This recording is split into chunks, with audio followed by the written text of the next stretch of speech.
Nous sommes en 2008.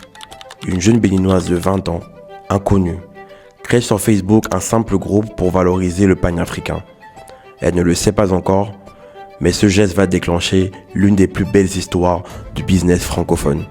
Mais comment une jeune femme issue d'un milieu modeste a réussi à transformer une simple passion pour le wax en une marque qui habille la première dame de Côte d'Ivoire, des stars ou les femmes les plus influentes du continent africain? C'est l'histoire incroyable d'Haïté Maureen.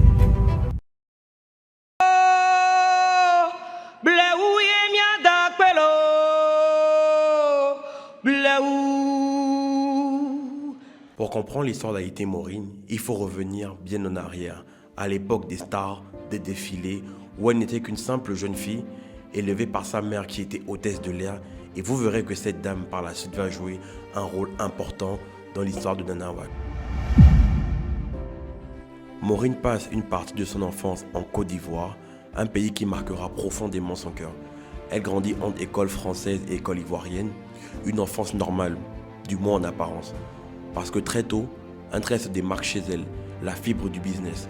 Au collège, pendant que tout le monde court, joue et rigole dans la cour, Maureen, elle vend. Et Maureen est tellement douée dans la vente qu'elle se fait remarquer par les encadrants de son école qui finiront par convoquer sa mère pour dire à cette dernière que Maureen, il se demande si celle-ci n'est pas venue juste pour vendre et non pas pour apprendre.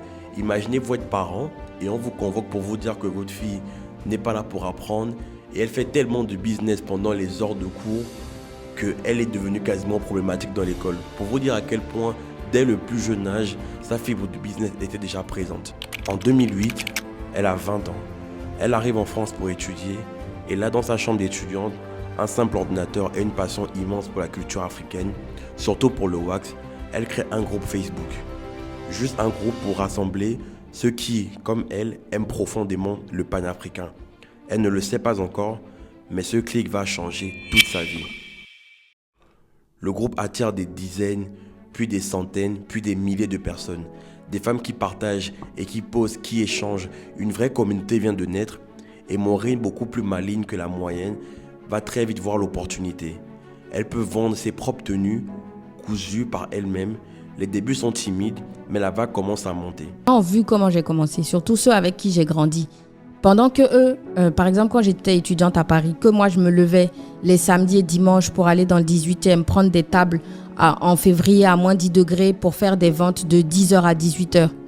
Mes amis ne m'accompagnaient pas. J'allais toute seule. Quand je faisais mes ventes Nana Wax au début, personne ne m'accompagnait. Mais quand Nana Wax a évolué et qu'on est arrivé au moment où j'avais l'argent pour louer de belles salles, avoir des serveurs, servir des petits fours, du champagne, là ils sont venus. C'est ici, exactement ici, que l'histoire commence réellement. Pour vous remettre dans le contexte, la page de Maureen Harité sur Facebook a moins de 2 ans. On est au début de l'essor des réseaux sociaux et Maureen Harité a déjà capté un filon que peu de personnes savent à ce moment précis, c'est qu'on peut monétiser son audience. Elle se rend compte qu'il y a un vrai besoin des femmes de la diaspora comme du continent qui ont besoin de pouvoir porter du wax. Quelque chose qui était très peu fait à l'époque. Elle réussit à moderniser une mode qui était complètement éteinte. Maureen ose ensuite un pari que peu de personnes auraient tenté à l'époque.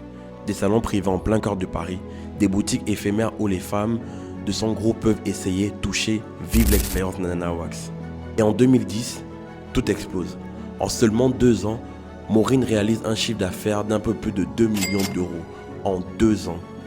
Depuis ce simple groupe créé dans une chambre étudiante, elle ouvre ses premières boutiques en Afrique, au Togo, en Côte d'Ivoire. Nana Wax devient trop grand pour elle toute seule. Et c'est à ce moment précis que sa mère entre officiellement dans l'aventure. Ma mère, c'est d'abord la beauté, la protection et l'amour inconditionnel. Et Maureen, c'est le respect, le partage surtout, la libéralité, la bienveillance. Mais ma mère s'est battue pour moi dans tous les sens en fait. Déjà même avant que je naisse, elle se battait pour moi. Quand mon père lui a dit avorte, j'en veux pas. Elle s'est battue pour me garder. Aujourd'hui, je suis là. Il n'y a pas de moment spécifique. Peu importe ce qui arrive, peu importe nos disputes, on boude ou quoi, elle sera toujours là. C'est elle et moi à la vie, à la mort. Ensemble, elles forment un duo redoutable. Un duo qui va porter Nana Wax toujours plus loin, toujours plus haut. Mais derrière chaque success story se cache une zone d'ombre. Et Maureen n'y a pas échappé. Les attaques personnelles deviennent plus constantes. Les succès attirent l'admiration, mais aussi la jalousie.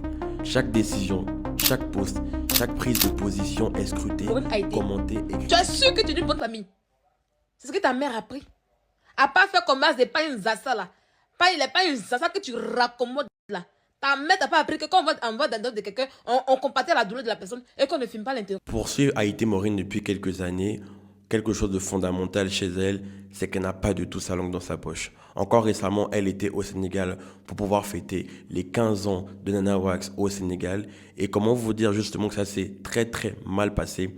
Premièrement parce qu'elle n'a pas été reçue dans les meilleures conditions dans l'hôtel. Et deuxièmement parce que le désagrément avec l'hôtel n'a pas pu se gérer en interne. Et l'hôtel n'a pas trouvé mieux à faire que de pouvoir aller au front avec elle. Sauf qu'aller au front avec Haïté Maureen, c'est très mal à connaître.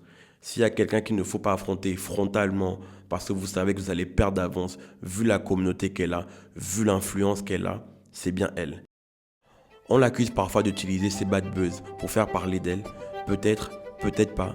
Mais une chose est certaine, aucune tempête ne l'a fait reculer. Et cette résilience, cette capacité à tomber, à se relever et avancer, fait d'elle la dame qu'elle est aujourd'hui. Elle est devenue un symbole et non plus juste une marque de wax qui a vu le jour en 2010. Aujourd'hui, Nana Wax fête ses 15 ans d'existence, 15 ans de travail, de discipline, de création, de combat. 15 ans où Haïté Maureen règne sur la mode africaine moderne. Son parcours nous rappelle une vérité toute simple que tout le monde oublie. En Afrique, le succès ne tombe jamais du ciel. Il se construit, il se défend et surtout, il se protège. Maureen a dû se battre à chaque étape, chaque victoire, chaque reconnaissance. Elle règne toute seule au-dessus de la galaxie de la mode africaine et on se demande quelle sera la prochaine limite d'une dame vouée à un grand destin. C'était l'histoire d'Haïté Maureen.